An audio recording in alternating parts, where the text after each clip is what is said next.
প্রিয় শিক্ষার্থী বন্ধুরা এবং সকল ভিউয়ার্সদের এমবি পাঠশালা চ্যানেলে স্বাগত জানিয়ে শুরু করছি নতুন আরেকটি বিষয় নিয়ে আলোচনা। তোমরা অবশ্যই ভিডিওটি স্কিপ না করে সম্পূর্ণ দেখো। বিষয়টি আমি সংক্ষেপের মধ্যে বিস্তারিত তথ্য দিয়ে নিয়ে আসার চেষ্টা করেছি। তোমরা সম্পূর্ণ ভিডিওটি দেখলেই বুঝতে পারবে। হাফ দেখে বা একটুখানি দেখে ছেড়ে চলে গেলে কিন্তু বিষয়টি সম্পর্কে তোমরা সম্পূর্ণ ধারণা পাবে না। ঠিক আছে, চলো দেখি। আজ তোমরা দেখবে বাংলা রচনা গৃহপালিত পশু। 1 নম্বরে, গৃহে বা বাড়িতে যেসব পশু পালন করা হয় বা পোষা হয় তাদের বলে গৃহপালিত পশু। গৃহপালিত পশু হলো গরু, ছাগল, বিড়াল, মোষ, ভেড়া, ঘোড়া, খরগোশ, গাধা, কুকুর ইত্যাদি। 2 নম্বরে, প্রথম বাড়িতে বা গৃহে পশু পোষা শুরু হয় আদিমকাল থেকে। সে সময় আদিম মানুষেরা যেহেতু কাঁচা মাংস খেত, তাই মাংসের প্রয়োজনে তখন মানুষ বাড়িতে পশু পোষা শুরু করেছিল।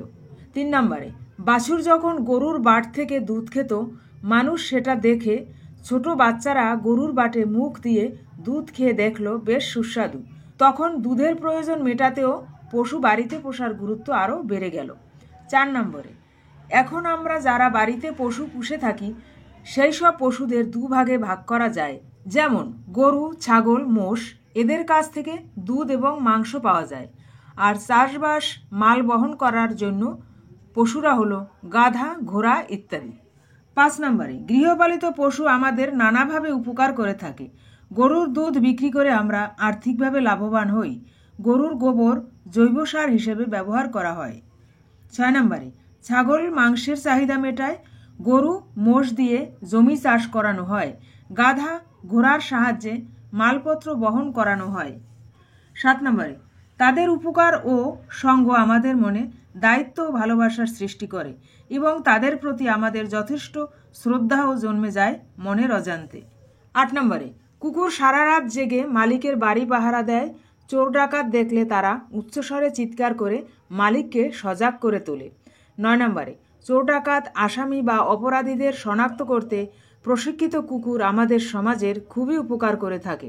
10 নম্বরে, তাদের অসুখ বিসুখ হলে আমরা তাদের চিকিৎসা করে সুস্থ করে তুলি। আমাদের পরিবারের একজন সদস্য হয়ে ওঠে তারা। ধীরে ধীরে তারাও আমাদের অজান্তেই আমাদের মনে কখন যেন একটা জায়গা করে নেয়। বন্ধুরা, এখানেই শেষ হলো বাংলা রচনা গৃহপালিত পশু সম্পর্কে 10 লাইনের রচনা। তোমরা যদি এই ধরনের রচনার ভিডিও আরও দেখতে চাও বা পেতে চাও, অবশ্যই এই ভিডিও ডেসক্রিপশন দেখবে। সেখানে রচনা শেখার প্লেলিস্ট লিঙ্ক পাবে। সেখানে গেলে তোমরা সব বিষয়ের উপরে রচনা পাবে। সেখান থেকে তোমরা রচনাগুলো দেখে নিয়ে এক্সামের প্রিপারেশন নিতে পারো। এছাড়াও থাকবে basic Bangla, spoken English, Bangla ব্যাকরণ, ইংরেজি গ্রামার শেখার প্লেলিস্ট লিঙ্ক এবং ছোট বন্ধুদের জন্য থাকবে সহজপাঠ শেখার প্লেলিস্ট লিঙ্ক। সেখানে থাকবে বানান শেখা এবং সহজপাঠ থেকে প্রশ্নোত্তর সহ ভিডিও থাকবে। এছাড়াও রয়েছে বাংলা রিডিং, কীভাবে পড়া শিখবে সে বিষয়ে প্রচুর ভিডিও আছে। তোমরা সেই ভিডিওগুলো দেখে নিও, নিশ্চয়ই তোমরা উপকৃত হবে। আজ ভিডিওটি এখানে শেষ করব। তোমরা ভালো থেকো, সুস্থ থেকো।